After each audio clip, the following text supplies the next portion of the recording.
Y continuamos aquí en nuestro escenario. Gracias a todos por estar con nosotros, por acompañarnos en esta hora de actualidad política. Hemos hablado con el concejal Manuel Villar, hemos repasado algunas de las contratas más importantes de la ciudad de Alicante y ahora seguimos a ritmo de tertulia hablando de estos y de otros temas. Lo hacemos con José Luis Fernández, compañero del diario ABC. Saludos de nuevo, José Luis. Hola, Tomás. Lo hacemos también con Juan Navarro, habitual comentarista de Alacantí Televisión, doctor en ciencias. Hola, Juan, de nuevo. Muy buenas noches. Y incorporamos a Sergio San Pedro, nuestro compañero del diario El Español, redactor del diario El Español en Alicante, a quien tenemos por videoconferencia y quien saludo ya. Hola, Sergio. Hola, buenas noches, encantado de estar con vosotros. Gracias, Sergio, por estar con nosotros. Tenemos 25 minutos para hablar de muchas cosas importantes que han pasado durante esta última semana. Pero primero una reflexión a los que hemos escuchado de palabras de Manuel Villar. José Luis, hablando de temas importantes, transporte y limpieza, ahí también está en juego buena parte de las aspiraciones de un gobierno, ¿no? Y en las elecciones del 28 de mayo hablamos del núcleo esencial de una ciudad. Pues sí, porque depende en buena medida también la imagen de la ciudad y estamos en una ciudad y en una provincia que es eminentemente turística. Yo lo que me he quedado también con la duda de quizá hacer la reflexión, haberle preguntado al concejal de si tenían ellos información de cómo éramos de cívicos los alicantinos, porque como bien habéis comentado no solo depende del ayuntamiento, de su gestión, de cómo se hace la limpieza, sino que depende un poco de lo que hacemos cada uno de nosotros. Entonces yo no sé si el ayuntamiento dispone de algún tipo de estudio, alguna comparación, aunque no sea alguna cosa muy científica, de cómo estamos, si nos puntuaran a los alicantinos, cómo estamos de civismo. Yo civismo. tengo mi propio estudio, el mío. Hecho visualmente. hecho visualmente. Y soy alicantino. Bueno, yo creo que tenemos mucho que mejorar. Hablo por mí mismo, ¿no? Realmente en cuestiones de ecología, de reciclaje sobre todo, es decir, yo creo que sí, hay que hacer autocrítica, yo la hago, ¿no? Y realmente yo creo que en ese sentido, y no solamente los alicantinos, en general, ¿no? El ciudadano español, yo creo que tenemos que dar un paso adelante, claramente, ¿eh? Quizás eso se curaría también viajando un poco, ¿no? Viendo no sé qué opinas, Juan, ¿hasta qué punto de cívicos somos los alicantinos? Pues desgraciadamente yo opino lo que opinas tú, Tomás, que somos poco guarrillos, porque se puede ver en las zonas de playas, en los perros, todo el mundo tenemos, y ves tú una serie de posiciones que eso quizá no tenga importancia, pero demuestra la falta de espíritu cívico de procurar que tu ciudad esté limpia. Porque si todo el dinero que se gasta en limpieza a lo mejor y basuras tiene una de las partes más grandes del presupuesto, si eso se pudiera disminuir porque la gente no ensucia tanto, eso se podría llevar a más asfaltado, a más sanidad municipal, a mejora de los colegios, etcétera. Pero como decía y no ha terminado la frase, el más limpio no es el que limpia más, sino el que menos enguarra la ciudad. Y desgraciadamente la ciudad, el alicantino, el ciudadano, vamos a dejarlo, estoy de acuerdo, Tomás, que le falta un poco de concienciación. Los alrededores de los contenedores a veces es terrible. Es terrible, la gente ya no baja a tirar la bolsa de basura, la deja colgada en uno de los ganchos que tienen los contenedores. Y eso demuestra que hay una indolencia por parte de los ciudadanos, en los que yo me incluyo también.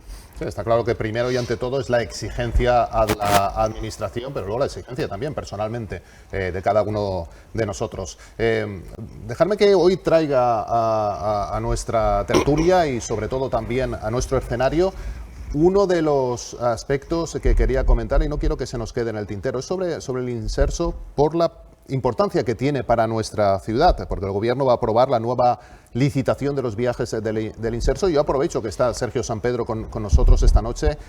Sergio, que bueno, conoce bien, vive en Benidorm, conoce bien la problemática del Inserso, y lo que está claro es que los empresarios están muy pendientes de esta nueva contrata y también temiendo que esas demandas un poco históricas no sean escuchadas, sobre todo las tarifas, ¿no?, mínimas que se están fijando. ¿Cómo ves?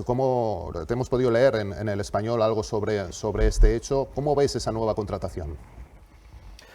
Hombre, la contratación ya se han anunciado algunos parámetros básicos, como es un incremento del importe que tendrá el programa, así como un aumento de las plazas. Básicamente pasa de unas 830.000 a 900.000. El problema que va a tener el Inserso es que esas plazas se destinan a lo que se llaman los circuitos urbanos. Básicamente el Inserso se reparte en 3 bloques, que son el turismo en las islas, el turismo en la costa y los circuitos urbanos, que además son los hoteles que más cobran.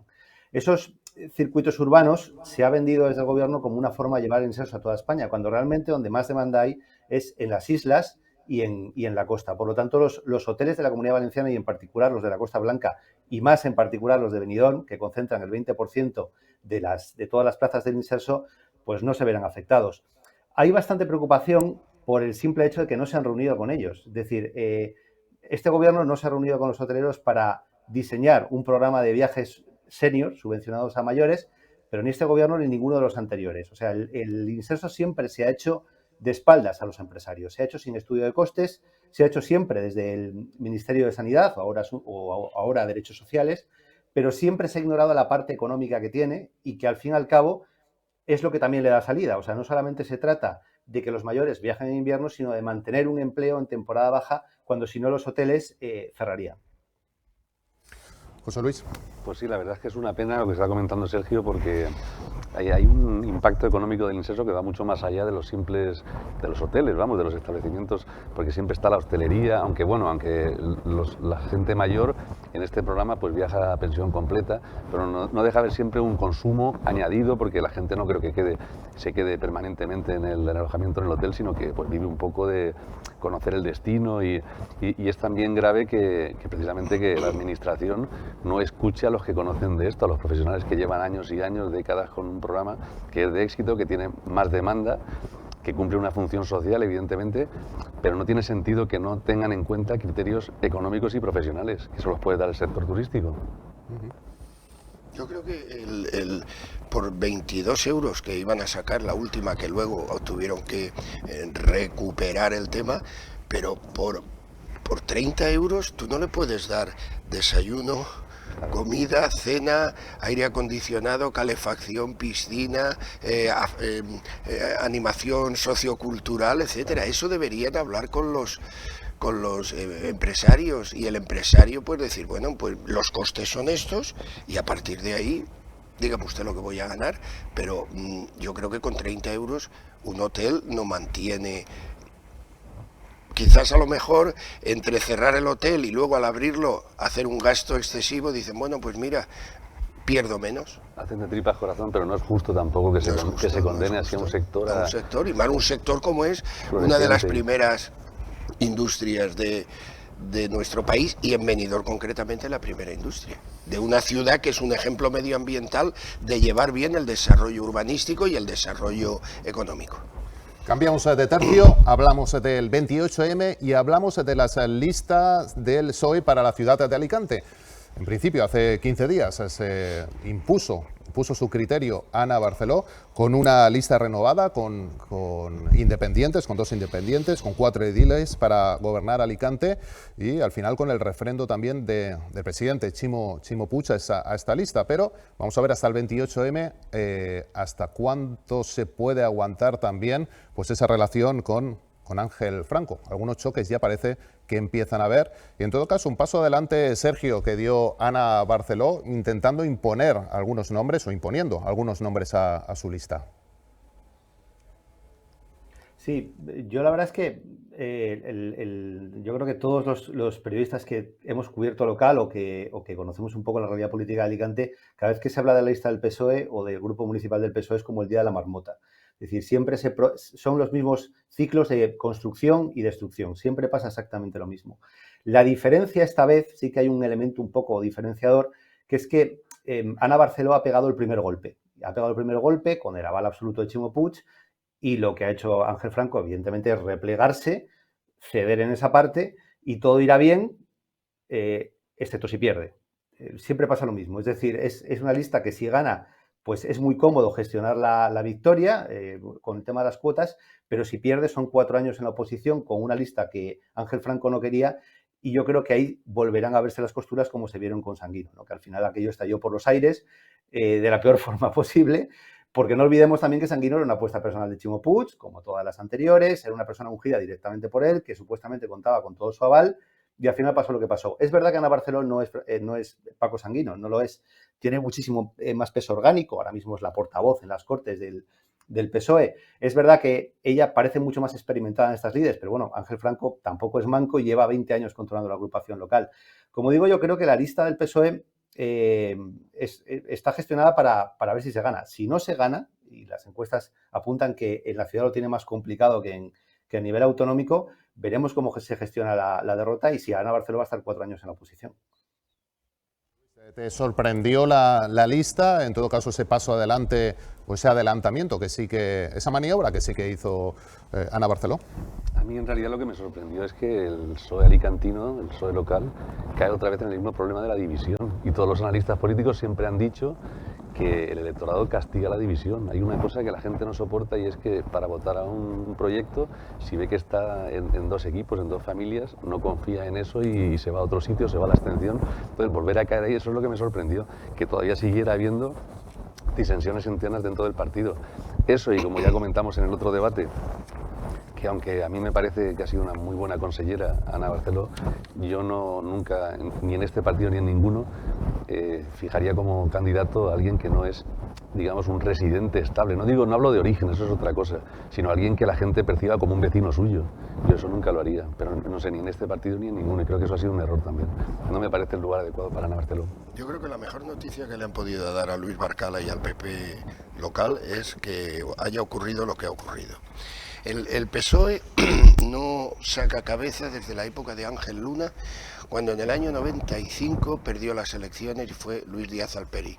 Por primera vez desde la transición, el PSOE perdía, no la mayoría absoluta, el PSOE siempre ha estado en 12 concejales, excepto la ola del año 82 que trajo 19 y la Saleta no se lo creía.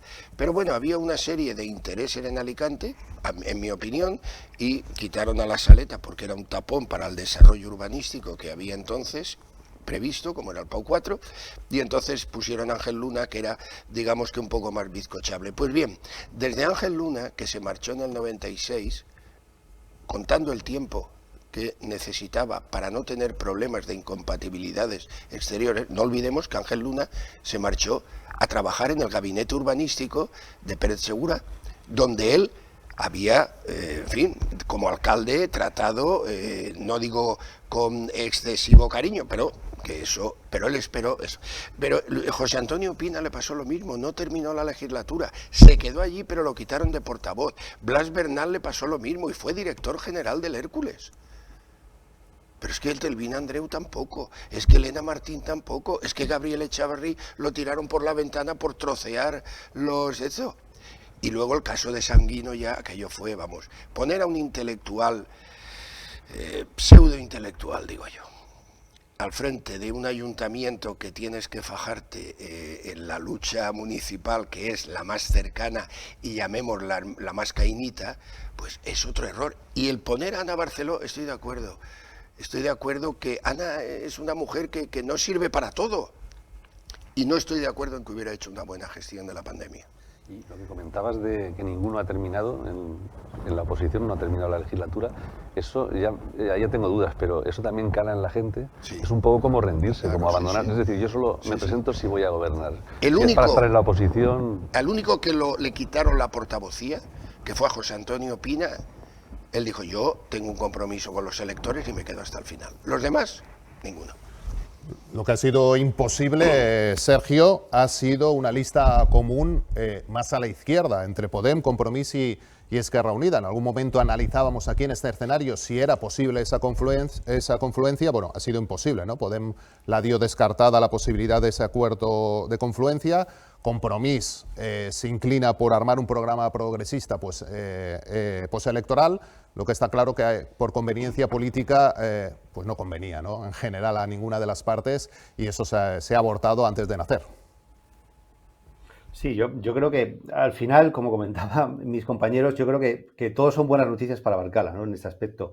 Me gustaría simplemente puntualizar una cosa sobre Ana Barceló, porque yo creo que es muy interesante el tema que ha comentado de que no es una buena candidata para Alicante. Es que el problema que tiene el candidato a Alicante es que tiene que tener dos facetas. Tiene que ser un buen candidato para Alicante, que en mi opinión Ana Barceló no lo es, también estoy de acuerdo en que no ha sido una buena consellera, pero bueno.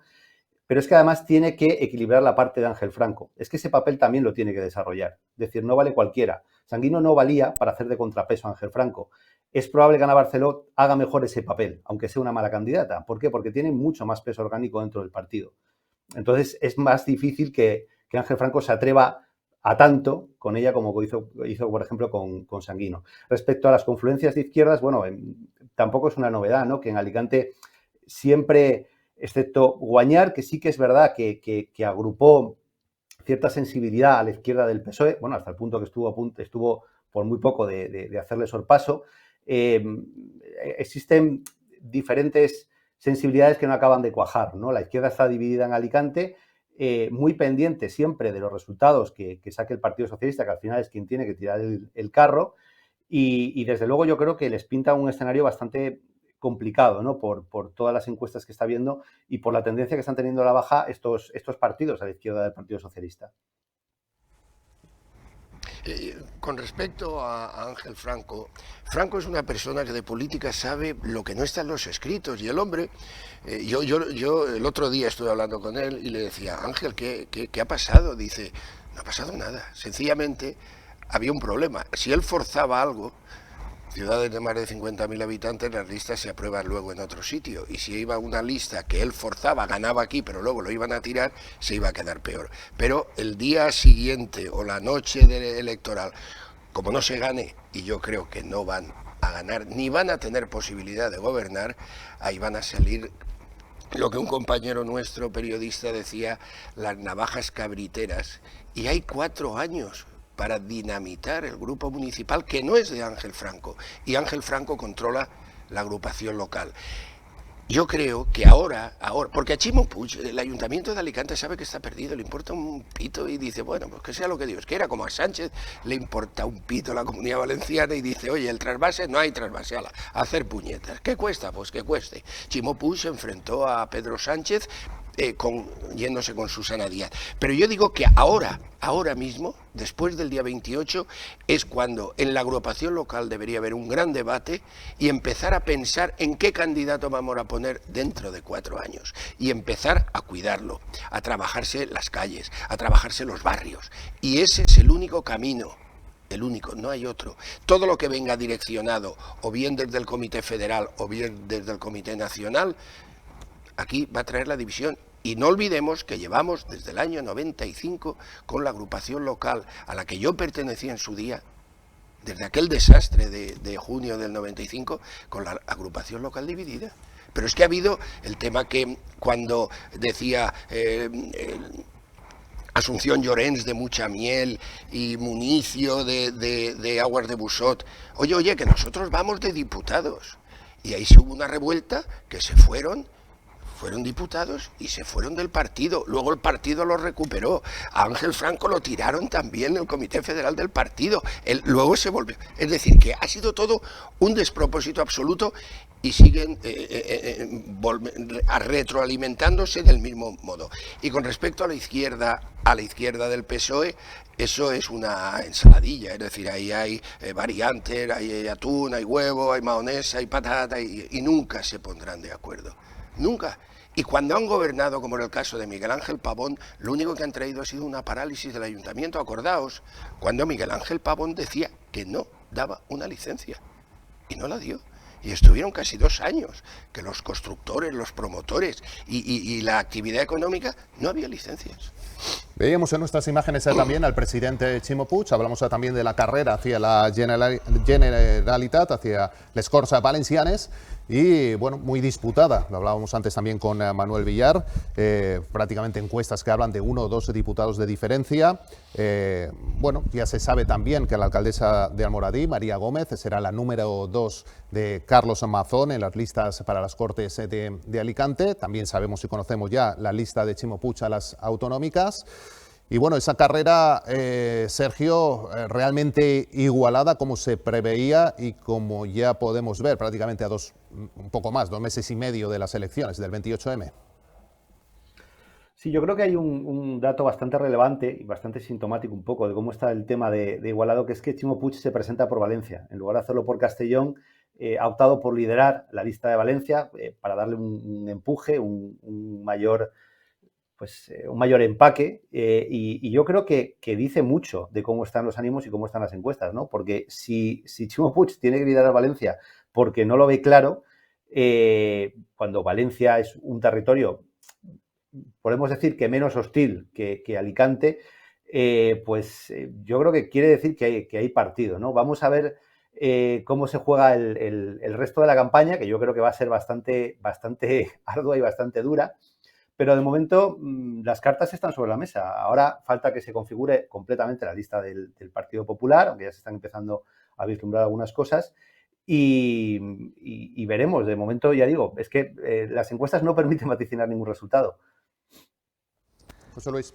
Yo creo que la campaña es una especie de plebiscito a la gestión de Puig. Es decir, él va a intentar vender sus logros, como es lógico, porque está en el poder, y yo creo que el electorado lo que va a dudar, la gente que está indecisa, los que no son voto fiel a un partido o al otro, se van a decidir pues en función de eso, de cómo les va a ellos concretamente con este gobierno del Consell, por factores que son quizá ajenos a la política pura, son más, o a veces en clave nacional, como el tema del agua, el tema del trasvase, el tema de la educación, que está gestionada por Compromís, que también ha suscitado ciertas pues fricciones en sectores de la población, como en la Vega Baja.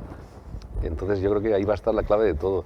El PP, lógicamente, con Mazón va a intentar vender que quiere un cambio, va a intentar pues dibujar que esta gestión no ha sido positiva para la mayoría, y Puig va a intentar vender su gestión. Entonces va a ser una especie de plebiscito de lo he hecho bien o no lo he hecho bien, y eso es lo que va a decidir el voto. De todas formas, el final se presenta bastante igualado, y la segunda parte va a ser las alianzas. Todo va a depender de con quién sume, en un bloque o en el otro. Eso está claro, no va a haber un ganador claro, con lo cual las alianzas van a ser decisivas. Sí, habrá que medir también hasta qué punto el desgaste del Botanic es real o va a tener esa realidad en las votaciones de los ciudadanos. Efectivamente, pero también es que a veces el electorado, en mi opinión, entiende esa, no digo desprecio, sino ese pasotismo desde Valencia, y yo no quiero hacer victimismo, hacia la ciudad de Alicante. Por ejemplo, un dato muy importante es la elección del número 1 o la número 1 a las listas alicantinas a la Comunidad Valenciana, Josefina Bueno. Para mí, la escuché ayer en unas declaraciones y me dio rubor, me dio sonrojo. ¿Cómo puede tomarle el pelo al electorado? Ella dijo exactamente que Alicante está en el centro del proyecto político del gobierno de la Generalitat Valenciana, encabezado por Ximo Puig. Y yo le diría que cómo puede atreverse a insultar la inteligencia alicantina de los electores, sean de izquierda o de derechas. El agua del trasvase, el tranvía a la estación, que está hecho y que no puede llegar a la estación, y la gente tiene que ir con la maleta. El tranvía al aeropuerto, es la única ciudad. Este mes de febrero 790.000 viajeros y no hay un tranvía o un tren directo. Los barracones, claro, depende de la educación, depende de otros que no quieren saber nada del tema, y menos ahora. Los centros de salud, las listas de espera. ¿Eso es estar en el centro del proyecto político de la Generalitat? Pues no. Y entonces ponen ahí a una persona que... Había una película, Bienvenido Mr. Chance, que de repente el hombre, que era un jardinero, se ve de ayudante del presidente de Estados Unidos. ¿Por a Josefina Bueno le ha pasado eso?